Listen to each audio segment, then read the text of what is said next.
faire une vidéo aujourd'hui sur les prédictions et je vais reparler un peu de ce qui s'est passé. Enfin, j'ai fait une prédiction sur le...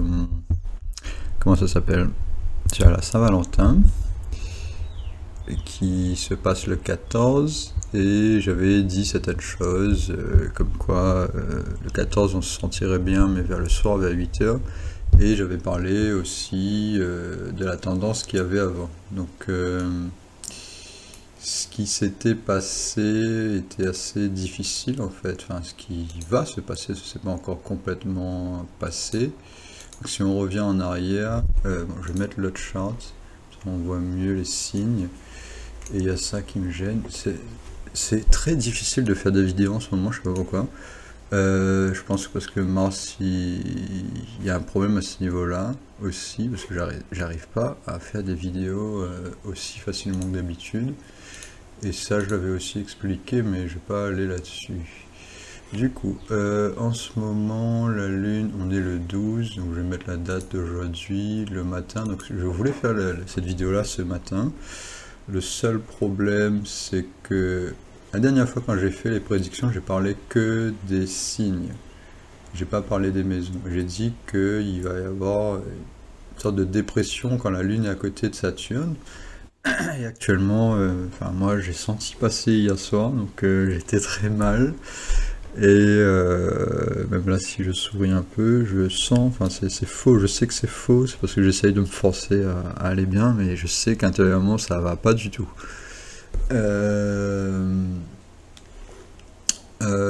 Du coup après, là on est le 12, j'ai rajouté une heure, on va rajouter une journée, et du coup le lendemain ça va être un peu mieux normalement, mais ça va toujours être un peu difficile quand même. Et là on est dans le pire en fait de ce que j'avais dit. Là il est, enfin j'ai mis à 11h ici, ce matin je me sentais pas bien, mais en même temps on va parler des maisons ici un coup. Ce matin, donc vers 10h je me suis levé moi, et on avait ce placement là en fait, on avait Saturne et la Lune dans la 12e maison, et du coup je voulais travailler, je voulais faire cette vidéo là, mais je pouvais pas parce que bah, c'est un environnement ici qui est lié à la 12e maison, donc tu es solitaire, tu passes du temps seul, etc., mais un temps seul dépressif. Et en même temps, il y a le côté social qui veut ressortir absolument, parce que là c'est Ketu, et Ketu c'est là où tu as en fait beaucoup d'affinité, de facilité à faire des choses. Et du coup ce matin, j'étais très social. Une moto qui passe. J'étais très social, mais en même temps j'étais chez moi. Du coup je regardais des vidéos. Et c'était des vidéos qui étaient sur un environnement solitaire, mais en même temps je voulais un côté social. Je voulais absolument ça, sauf que la Lune, c'est là où tu es en fait, c'est là où tu ressens les choses. Et du coup, bah, j'étais là, dans la 12e maison. Et comme moi, j'ai beaucoup d'affinité avec la 12e maison, je suis souvent seul, en train de travailler, en train de faire des recherches et tout ça. Donc ça, c'est la maison aussi des recherches, de la solitude, etc. Pour devenir un chercheur, bah, il faut être très solitaire. Et du coup, souvent, on a des personnes qui sont chercheurs, etc., quand il y a beaucoup de planètes dans la 12e maison. Et du coup, là, le simple fait qu'il y a toutes ces planètes-là qui sont proches de la 12e maison, parce que la 10e et la 11e, bah, on a toutes ces planètes-là, et si on regarde un peu le matin, un peu plus tôt, bah, c'était encore pire. Et du coup là, moi j'étais en train de dormir, mais en étant à moitié réveillé, je suis en train de penser à des choses. Et c'était très dépressif aussi, parce qu'à 8h du matin, on a Saturne directement sur l'ascendant, donc c'est bof bof aussi. Et du coup on ressent en fait au fil, enfin là j'ai rajouté un jour, mais au fil des heures en fait, on a les planètes qui se déplacent. Donc si on rajoute quelques heures ici, pour faire un peu le contraste, ce soir, on aura toutes ces planètes ici. Donc on aura l'inverse le soir en fait, c'est-à-dire qu'on aura des personnes qui... Enfin, on va carrément mettre dans l'autre sens. Donc là vers 21h, vers 9h du soir, on aura des personnes qui vont sortir. Ils vont vouloir aller vers la Lune, parce qu'on est toujours attiré vers la Lune, hein, c'est là un environnement où on passe beaucoup de temps. C'est comme le soleil, hein. Si on a une soleil dans une certaine maison, on va passer beaucoup de temps dans cet environnement-là. Donc ça, là c'est un environnement créatif à la maison, donc les hobbies, etc. Ici c'est social, donc c'est voir les gens, je sais pas moi, en ville, aller rencontrer des gens sur les réseaux sociaux ou plein de choses. Mais en gros, se déplacer vers les gens, aller là où il y a des gens, là où il y a des relations, des échanges, etc. Mais physiquement, c'est pas juste sur WhatsApp ou machin, ça peut être un début. Et justement, là, le fait que on est quand même campé sur la première maison, à la base, ces personnes qui sont nées ce jour-là, elles sont solitaires. Après, c'est ascendant balance. Ascendant balance, c'est inversé, donc il y a une double inversion là, donc c'est extrêmement compliqué. Souvent, moi, ce que je dis aux personnes qui ont ascendant balance, ils ont Ketu ici, c'est des personnes qui sont sociales, mais en boîte. Par exemple, en boîte, enfin, je donne en boîte parce qu'en boîte, c'est un environnement très social qui est lié à la 7e maison. Donc, c'est assez catégorique là-dessus. Quand on dit qu'on va en boîte ou en fête, etc., là où il y a beaucoup de monde, souvent c'est associé à la 7e maison. Et ces personnes-là, en fait, vont être sociales à la maison, mais en boîte, elles vont être solitaires. Ça, c'est le signe de Bélier. Le signe de Bélier, c'est un signe solitaire. C'est le signe de la conscience, le signe de l'expansion de la conscience. Donc ça peut être, comme j'ai découvert récemment quand Raoult est ici, ça peut être l'expansion de la conscience par les drogues, ou par la méditation, etc., quand c'est un peu plus sain, l'esprit, on va dire. Quoique les drogues, je porte un jugement sur les drogues, mais on ne sait pas vraiment si ça a un lien spirituel aussi, du moins pour certaines drogues, qui sont pas chimiques. Après, ici, on a toutes les planètes dans les maisons qui sont liées à un côté social, ici, presque. Donc, si on peut rajouter un peu plus ici, changer un peu, on verra que quasiment, si par exemple à 20h, toutes les planètes sont dans les maisons sociales ici. Et ça va faire un contraste très fort, c'est-à-dire que c'est une personne solitaire aussi, parce que c'est la 2e maison, mais c'est la famille, donc c'est quelqu'un qui est solitaire, mais avec sa famille. Donc pas si solitaire que ça, mais un peu moins solitaire que la première maison, on va dire. Ça commence à aller vers le bas, donc ça se rapproche de la famille. Donc ça, c'est un solitaire familial qui prend les responsabilités familiales, etc. Sauf que toutes les planètes sont placées ici, et la 7e maison, elle est bloquée par Saturne. Donc c'est quelqu'un qui a du mal à être social, qui n'aime pas les autres parce qu'il a beaucoup de trauma avec les... C'est par exemple quelqu'un qui est allé vers les autres et qui a été traumatisé par une expérience avec les autres. Ça, c'est Saturne sur la 7e maison.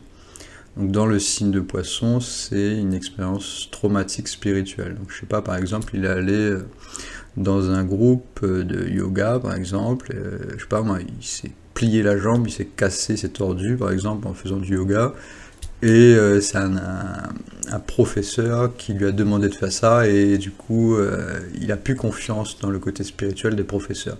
C'est un exemple que je donne ici, hein, c'est au hasard, hein, mais c'est un peu pour donner un peu l'image qu'on pourrait avoir de Poisson quand il y a Saturne là-dessus. Autre exemple qu'on peut donner qui est un peu plus symbolique, c'est quelqu'un par exemple qui va à la plage, Poisson c'est la mer, et qui en se baignant dans l'eau, donc la mer, le poisson, la mer est polluée et du coup il attrape une maladie. Et du coup il est traumatisé par la mer. Et peut-être qu'il y avait plein de gens autour qui ont regardé et qui ont eu honte pour lui. Et lui, du coup, il a senti la honte aussi, il a été traumatisé. Donc ça, c'est une expérience qui est liée à la 7e maison. Donc ce genre de choses-là peut se produire vers 20h, par exemple, pour les personnes qui veulent sortir, etc. Bon, après, là, je donne des exemples, hein, mais c'est pas exactement ce qui va se produire. C'est quelque chose qui peut ressembler à ça, en fonction, bien sûr, de ton astrologie. Ici, la Lune dans la 8e maison, c'est vraiment difficile, parce qu'en plus, c'est à côté du point d'éclipse. Donc là, ça peut donner des environnements qui sont liés à l'ésotérisme, mais un ésotérisme qui est extrême. Donc Je vais pas donner d'exemple là-dessus parce que ça peut être gore, on va dire. Et comme ça peut ne pas être gore, mais généralement quand la Lune est à côté du point d'éclipse, c'est pas top top. Ici, on a Jupiter sur la 7e maison, donc là, tout d'un coup, on est un peu plus social, et les gens vont aimer passer du temps ici avec les autres. Mais il y aura aussi des difficultés au niveau du physique et tout ça, peut-être une fatigue à ce moment-là, parce que c'est la 6e maison, donc c'est lié au travail, l'esclavage, etc. Si on étudie un peu les environnements qui sont très sociaux, ceux qui ont une forte capacité à la 7e, 6e et 8e maison, c'est des personnes qui vont... souvent ça va être des personnes qui ont Ketu dans l'autre sens. Hein. Si on met Ketu dans l'autre sens, on aura quelqu'un qui arrive à passer beaucoup de temps dans des environnements sociaux sans se fatiguer parce que c'est sa manière d'être. Et du coup, ce genre de personne-là va pas trouver ça difficile d'être tout le temps dehors avec des gens. Mais au bout d'un moment, on va en avoir marre et va vouloir aller seule et comprendre qui elle est. Du coup, voilà, je me suis un peu égaré sur la personnalité des gens, mais en gros, ce qui se produit, c'est que quand les heures passent, et l'environnement change en fait. Au bout de 2 heures, on a un environnement qui est un peu différent ici, Ketu, il est dans la 8e maison, on rajoute quelques heures, il est dans la 7e maison. On rajoute quelques heures dans la 6e ou la 5e, j'ai rajouté plus. Et du coup, le fait que toutes les planètes actuellement sont que d'un côté de la charte, et à chaque fois on va avoir ce paradoxe là où vers midi, on va vouloir travailler, vers 7h, 18h, on va vouloir sortir, vers minuit, on va être à la maison. Du coup, ça colle exactement à généralement ce qu'on fait. Sauf que, comme le point d'éclipse, il est là, et on va vouloir en même temps sortir. Donc il y a un paradoxe à chaque fois, en fait. On est un peu, on va dire, le cul entre deux chaises, en fait, on ne sait pas où on veut aller. Il y a par exemple le matin, comme moi je me suis réveillé, vers 9h, 10h, et j'étais chez moi, mais je voulais sortir. Donc, et en même temps, je voulais travailler, mais j'arrivais pas à travailler. Donc on est dans... Et là, quand ça va être le 15, et le lendemain de la Saint-Valentin, on va avoir la lune en taureau. Donc là, les choses vont beaucoup plus s'améliorer pour le mieux. Et les gens ils vont commencer à apprécier un peu plus. Parce que là, on était vraiment dans une période... la semaine qui a passé, les 3-4 derniers jours, c'était vraiment difficile, je pense. Et ceux qui n'ont pas senti la difficulté, c'est que soit ils sont pas proches de leurs émotions. T'as des personnes... Enfin, moi j'étais comme ça avant. Hein. J'avais du mal à comprendre mes émotions et je pensais que je souffrais pas. Donc si tu m'aurais posé la question il y a 10 ans de ça, est-ce que je souffre quand la Lune est à côté de Saturne, je t'aurais peut-être dit non, c'est n'importe quoi. Donc tu as des personnes, bien sûr, ils vont contredire ce que j'ai dit, ou ils vont pas ressentir du tout ce que j'ai dit, parce que leurs émotions sont bloquées. Et pareil, il y a le soleil aussi qui est bloqué des fois. Et si c'est les deux, c'est des personnes qui vont tout le temps ne pas avoir conscience en fait de ce qui se passe autour d'eux, de ce qu'ils ressentent, comment les choses se passent. Et pour eux, c'est très difficile. Et ça arrive assez souvent, hein. C'est pour ça que on ne peut pas prouver vraiment l'astrologie, parce que tu as toujours des personnes qui sont inconscientes, qui sont narcissiques, ou qui ont Jupiter en Capricorne, par exemple, donc elles ne sont pas du tout spirituelles, donc elles ne croient pas du tout aux choses qui sont...